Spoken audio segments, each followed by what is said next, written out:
Why do people hold on to their beliefs? It depends on what level of belief you mean.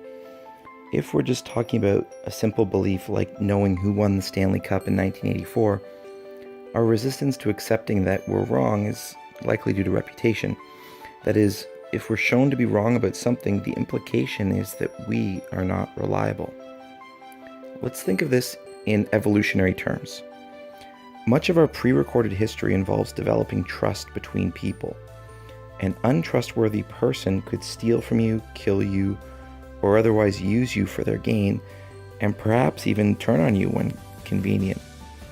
Earning and demonstrating trustworthiness as a reputation would have been important to survival.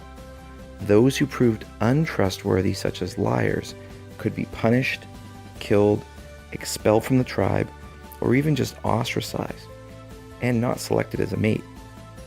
All of these mean that they were less likely to survive and reproduce. Those predisposed to fearing being judged as unreliable and who instinctively acted to protect their reputation would have reproduced more to pass on their genes. This is why saving face is so important to both individuals and cultures, especially historically. People would kill others who questioned their honesty and integrity.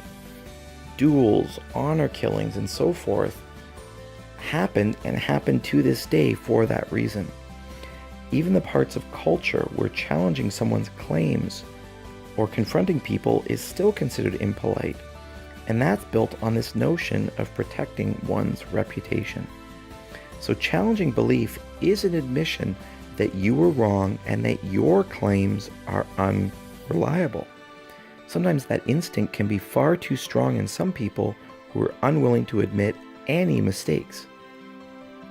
It may also depend on whether you're alone in the belief and everyone is against you, in which case maintaining your position risks lowering your status in the group.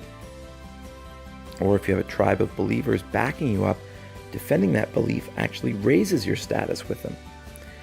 If we're also talking about a fundamental belief like God, a political basis, or the nature of how things work, and the whole collection of other beliefs that derive from it, all of what I've just said is still true, but there's also a complicating factor. Now, accepting that you're wrong means much of your worldview is also wrong and needs to be rebuilt from scratch. This can be incredibly disorienting to deal with. We often call this effect cognitive dissonance, when we realize that our beliefs are inconsistent and we feel disoriented and confused about it. You can also think about belief systems as locally consistent collection of beliefs. Like if you have a religious belief in God and you understand how people and society, behaviors, nature and history and so on are based on that belief, if you challenge that this God exists, none of your other beliefs make sense. And now you don't understand anything that you thought you did. You will actually need to relearn why people act the way you do, the way they do rather, and how the world works and how you should behave. So therefore, it's a lot easier just to dismiss the minor challenges to core beliefs and use your larger understanding as a protection against challenging it. You will also have a whole social network that believes the same things you do, so they'll also feel comfortable maintaining the belief. Challenging it just does you no good in any practical social terms and causes great cognitive dissonance and social harms to you. You won't want to challenge it, and you may even be scared of it. But we all have these inner thoughts, and they may lead you to question these core beliefs, perhaps driven by outside information or because you want to come up with good answers to fight back against the challenger, and discover there are actually no good answers. You then have problems to deal with, like all derivative beliefs, and what to do about your life being tied up in this belief system. And what about your friends and your family and your job and your culture? Think of people like clergy who lose faith. They often have a real life decision to make as they have to start their life over, including get new job skills. The other area that's a lot of people don't consider this is when it comes to political parties or groups that you're a part of.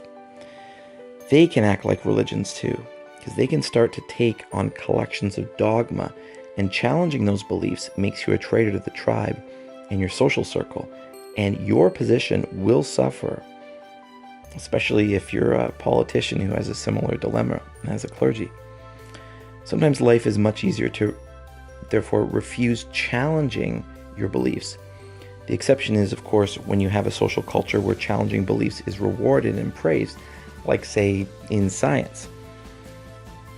But it's still hard to instill in people this challenging one's beliefs that it's a good thing, because it does, in the end, go against our very tribalist instincts. It's a lot of hard work to have a social value in a culture where challenging beliefs is rewarded, as that takes a lot of education, thought, and intellectual prowess.